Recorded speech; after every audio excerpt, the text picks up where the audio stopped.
Hashem's Vasai Tiftach Ufia Gital Asacha. We're now in the 8th parak of Daniel. In this parak, good news, we're switching back to Hebrew. The question is, why are we switching? And the answer is in the first pasuk. Bishna shlosh lamachos Belshazzar hamelach chazon yirah elai. Ani Daniel acharei hanirah elai b'tzchila. And so it's in the third year and final moments of King Belshazzar's reign. So ultimately, Bavel's going to be going down very, very soon. So to have the lashon of this parak in the Aramaic doesn't seem to make as much sense, because ultimately we're about to go into part B, which is Paras Umadai. Now, the idea of Lashon HaKodesh is very important. Why do we care? Why does it matter? Why do we have that the Sifrei Tanakh are in Lashon HaKodesh? So what's kadosh about it, perhaps, is that HaKadosh Baruch Hu's name is there. And so Lashon HaKodesh is Kodesh because it has the name of HaKadosh Baruch Hu. It has the name, and he has the words of the Torah, the Asar Dibros. This is what makes it kadosh. Or, Rabbi Rosner mentions, which is very interesting, is that it doesn't have any curse words, it doesn't have any bad words. It's kadosh because it has even, euphemisms instead of, or lo tahor instead of tameh, right? Like there's this element of not crass speech and something to really think about. The quality of the words allow it to be kadosh. In any event, this is where we're on the cusp of Medea taking over, Paras Umadai, and he sees and. What happens? He gets another chazon. And where is it? Ani b'shushan habira.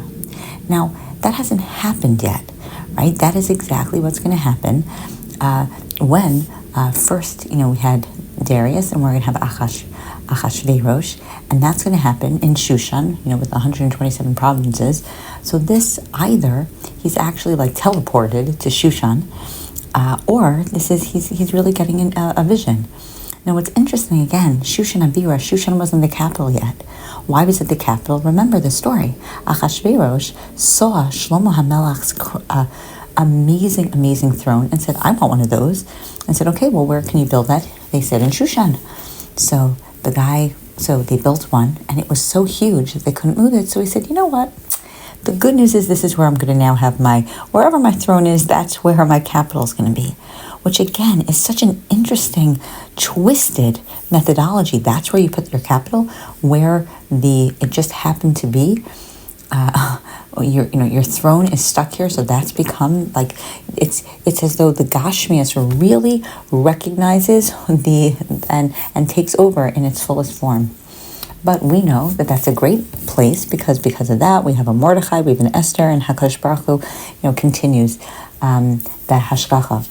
Now it's in Elam HaMedina. It's in the province of Elam, and it's by the Uval River. Why do we need a river? Because the Gemara talks about that if someone is not in Eretz Yisrael, they can't get into Nevuah unless they're by a body of water. That there's something holy about the body of water, so he's there. And what does he see? He sees two animals. The first is a ram. And the ram has two horns. The horn, one is higher than the other. And the one that is higher than the other is the one that came last. So we know that represents Paras Umadai. And Medea had 1 meter. And then Paras was a much longer kingdom to be in charge of this power. Now, remember, the last animal that was described from the last parak was a bear. So why is it that it switches? And not only that, what's going to happen, the next animal is going to be a ram and a goat that is going to attack this ram and win against the ram. And this goat, so again, we had, it wasn't a goat before, it was a leopard. One, in the last parak, it's highly dangerous animals or wild beasts, and here it's tame animals. A goat and a ram, you can't even compare that to a bear and a leopard. So in fact, these two nations, while they were terrible, they are a gullus, but there were moments and pockets of time that they weren't so bad. And so for that reason, they were a bear and a leopard to the other nations when they were fighting. But to us, there were moments and there were pockets of time that were not so bad. Achashverosh, the story of Purim, we can live with that. And so, it's interesting that there's this switch. But ultimately what happens is that this ram is going to be attacked by this goat. And the goat is going to come and take over the power. Now this goat is coming from the west. It's going to pass very quickly, as though it's not even touching the ground. As we know, remember, it's compared to a leopard. And it only has one horn on its forehead. And what's ultimately going to happen is after it fights and it wins in a furious force, it's going to then break that horn. And from that horn, there's going to be, so first of all, it wins against the huge ram, which breaks both of its horns and gets trampled on and is completely devoid of all power. But then this he goat gets very great, and its big horn breaks, and 4 little horns sprout from it. So that's the next part. And then ultimately, from one of those horns, a small little horn comes and goes all the way up towards a beautiful land. Mina kochavim v'tirim sim. And so what in the world is going on here? And then it gets more. So again, just to explain what's happening, we have Parasumadai. They are defeated by this goat. Who is the goat? The goat of Yavan. We know that Alexander the Great was very great. He came and he emerged as really a force to be reckoned with. Ultimately, he didn't live for very long, and his kingdom was divided into 4. And from then, one could say that then from there came Antiochus Epiphanes. And Antiochus was that little teeny horn. Some say that could have been the horn of Titus. Some say that there's a lot of people interpret this in a very, in all different ways. But essentially, this is how one gullus leads to the next, and how the Parasumadai are completely trampled upon. Now, ultimately, what happens is that there's going to be this he goat is able to go as high as the heaven and really attack and trample the stars. And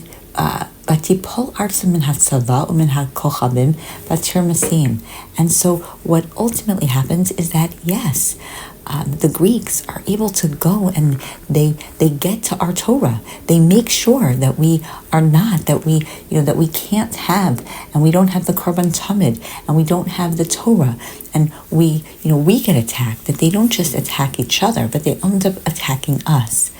And they take away Vatinatin al hatamid b'pesha, and they take away our korban tamid, and what happens? Vatishlach emes arza v'asta v'hitzlicha, and truth is thrown to the ground, and they prosper. So what does that mean? That truth is thrown to the ground. So we know that mitzion teitei Torah. We know that if you're going to attack and you're going to trample on Zion, then ultimately we weren't able to learn Torah. And so really, it's this is how, and we don't have the korban tamid, and that korban tamid that we didn't have, that was given twice a day, was a very big deal.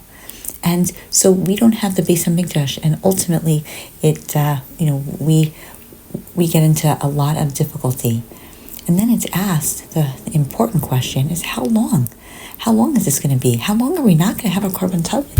How long are we going to be trampled upon? And it is the Malach who's going to answer. And he's going to answer a very esoteric answer. And an answer that we're not going to spend so much time on, because there are so many Mefarshim that decipher what this number is. But ultimately he says, for 2,300 evenings and mornings, B'nitzak HaKodesh, that is how we're going to be cleansed. And there are so many different interpretations of this. Some say that there were 2,300 days that there was no korban tamid, or half of that amount, but it was double because there were twice a day that it was given. Others say that it's from the korban, from one korban to another. Others say that there are so many interpretations, but ultimately there's this number, this esoteric idea that eventually, that's how long it's going to be. And Daniel tries to understand this vision. And it is the Malach of Gabriel who allows him to understand, who gives him that understanding. And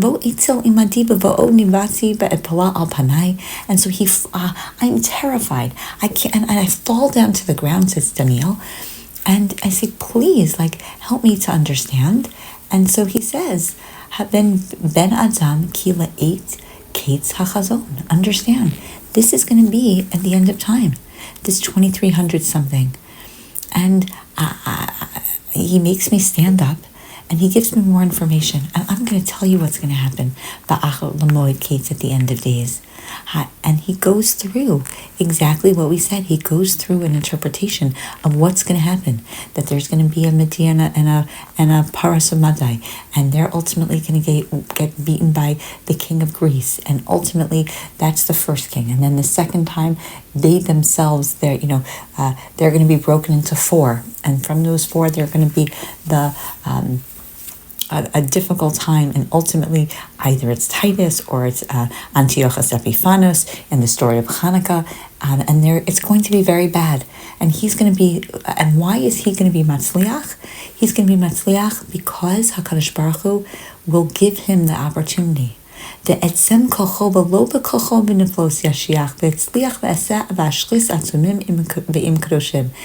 have an amazing amount of strength, but it's not going to be from his own strength. He's going to be so destructive. He is going to prosper in everything that he does, and he's going to destroy the mighty and all of the holy people. He is going to be so cunning and deceitful, and he will make great plans, and he's going to destroy the many, and ultimately what will happen is that ultimately he will lose, but it won't be by human hands. And this is a vision. Now, this vision, again, we could be talking about, a lot of different things. But Rabbi Rosser mentioned something beautiful, and that is actually very chilling. And that is Rav Elchanan Wasserman, Hashem Yikom Damam. Rav Elchanan Wasserman, when he was in America, before he went back to be with his people back in Europe, he said that he took out a Daniel, and he read this. And he said that there is going to be a Hitler, and that Hitler is going to do exactly this. And so he used that as an interpretation. And if we really think about not delving into exactly when it is of the time of Mashiach, because that's really irrelevant, but the idea being that there is a lot of evil, and those evil experiences of anti-Semitism have been throughout the years. And whether you interpret it as Titus, who took the Beis HaMikdash away from us and destroyed, whether you interpret it as Hitler, whether you interpret it as Antiochus Epiphanes, it doesn't matter how you do. It's exactly the same, which is it is frightening. And so Daniel, he is stricken, and he, for many days, he lies in his bed. I've been stricken and languished in my bed for many days. But what does a Jew do? Here's the kicker. Here is the Musar for Ladoros. Here is why this parak is actually worth interpreting. Va'akum de'e'eseh es melechas hamelech de'eshtomim al mir'eh de'ein mevin. I get up and I do the king's business. What better king than Melech Malchei HaMelechim HaKadosh Baruch Hu? Times are tough, I do mitzvos. Times are tough, I serve Hashem through davening, through tefillah, through mitzvos, through learning. V'ishtomim al hamar'eh. And I yes, times are tough, and sometimes I get very dismayed by the things that I see. Be'in mavin. And I can't explain it. That doesn't stop a Jew from doing what they have to do. There is no good reason ever for a Jew to do anything but ba'akum de'eseh es melechas hamelech. That is why we have been around for so long, and why, in Yirtzeh Hashem, As a people, we will continue to grow and thrive, because when it is so dark and it is so scary and life brings a lot of challenge, what we must do is ba'akum de'eseh es malachas hamelach. And that has to be written in Lashon HaKodesh, because that is not to be confused with anything that could be helped for the Goyim. It's not the Goyish way. It is the Jewish way. And so when Daniel really wants to speak to the masses and to highlight that what is the Kedusha within us, that's exactly where he has to go. He has to use Hebrew. He has to use Lashon HaKodesh. And it's very important that we understand that we are not to understand what the 2300 days, and we're not to understand why it is that he rose to power and who he said. That's not what's relevant. The only relevant, if we're due to one takeaway, is Va'akum de'eseh es malachas hamelach.